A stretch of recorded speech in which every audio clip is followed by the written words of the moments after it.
Have you ever watched a history documentary and just been completely hooked?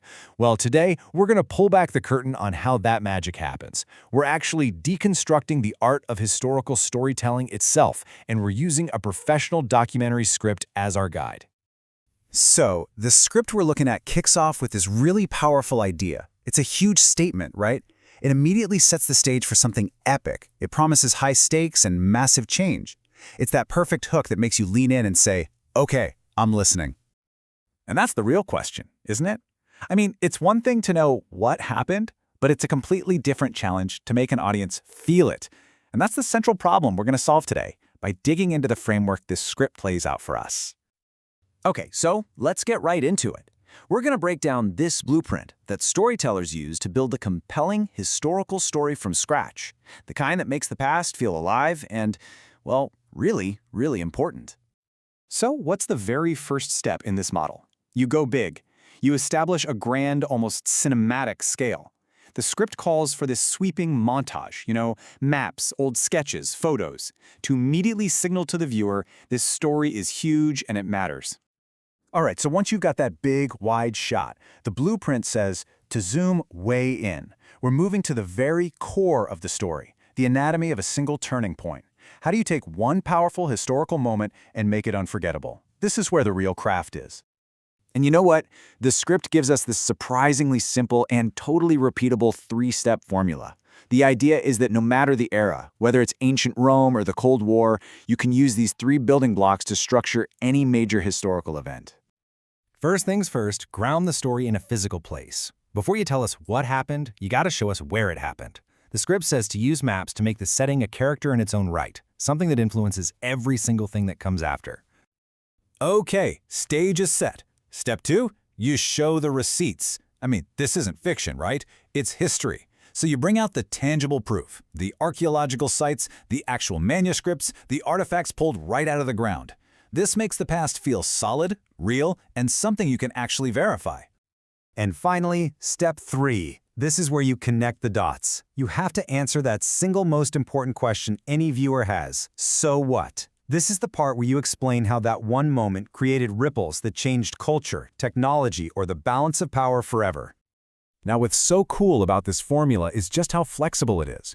The 3 steps, set the stage, show the evidence, explain the impact, they always stay the same. But the evidence itself? That changes with the times. For an ancient story, you're looking at artifacts. For a modern one, it's newspaper clippings and photos. The method works for any era. But look, maps and artifacts and big events, that's only half the picture.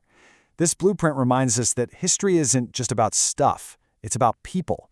And without that human element, a story just doesn't have a heart.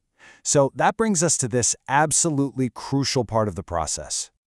And the script is so explicit about this. It's a direct instruction. The goal is to deliberately shift gears from that big bird's eye view to the micro, focusing on individual, personal stories. Why? Because that's how you create a real, emotional connection with the audience. So how do you actually do it? Well, the blueprint suggests using these really intimate personal things. We're not talking about the crowns of kings here, but the letters written by soldiers. Not grand treaties, but the private diary entries of regular people just trying to live through these extraordinary times. Wow. I mean, a line like this just shows you the power of that technique, right? A single human voice saying something so raw and real. It does more than any map or timeline ever could. It just transports you. It makes you feel the moment. Okay, so we've built these individual turning points, and we've filled them with human stories. The blueprint says now it's time to zoom back out. You've laid out all the pieces of the puzzle, now you have to show how they all fit together into a bigger picture. And this is the key question that the script's analysis segment is designed to answer. See, it's not enough to just show a bunch of things that happened. A really great historical story finds the common threads, the patterns that link these huge events, even if they're separated by centuries. And according to this blueprint, those threads are surprisingly consistent. The script argues that when you look at massive historical shifts, they're almost always pushed forward by some combination of these 3 powerful forces: where it happened, the tools people had, and what they wanted. All right, we're at the final and maybe the most important part of this whole blueprint. We've seen the past, we've analyzed it, so how do we make it truly matter to someone living today? That's what this last section is all about. So the conclusion. Its job isn't just to summarize everything we've just seen. No, its real purpose is to build a bridge, a direct line connecting the then to the now.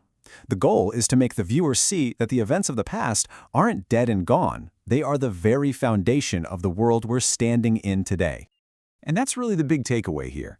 When you learn how these stories are built, when you start seeing those recurring patterns of geography, technology, and ambition, you get so much better at understanding the forces that are shaping our own lives, right here, right now. And so this whole framework leaves us with this one last really powerful question. It's almost a challenge, you know? It's encouraging us to stop just being consumers of history and to start seeing our own present as tomorrow's past, a past that someone, someday, will try to explain using a blueprint just like this. So what will they say about us?